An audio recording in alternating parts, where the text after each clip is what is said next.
Алмазбек Акынжанович, мыногу мен айта турган маселе Жаңы Ноокат айыл аймагында жайгашкан Токтогул атындагы санаториялык мектеп жөнүндө. Бүгүн абалы өтө начар. Ал жерде 1933 жылы жетим балдар үйү болуп ачылган мектеп.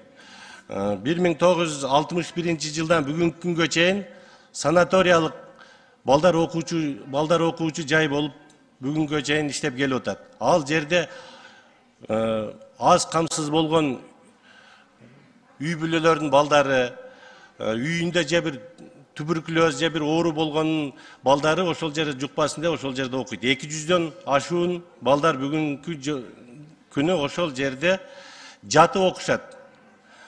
Бирок абалы оор.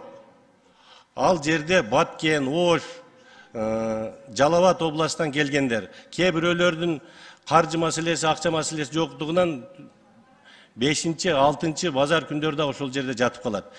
Отоплениясы, жаткан жери, шарты аябай оор.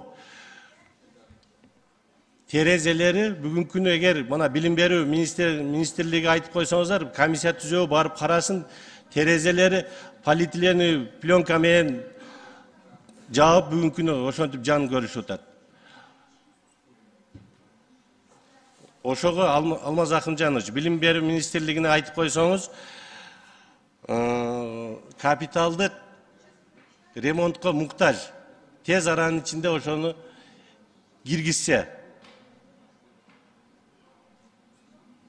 Протоколдук тапшырма берип койсоңуздар. Экинчи маселе. Мыногу Ош, Баткен, Ноокат жолу. Мына Жайка Япониялык компания менен иштешип атат эле. Азыркы күндөн эртерээк ошол жолдун алдын албасак, эртең жаз келгенде дагы тендер өтпөй калды, жана башка маселелер менен созулуп дагы узарып кетпесин. Ошону дагы протоколдук тапшырма Минтрансга берип койсоңуз. Рахмат.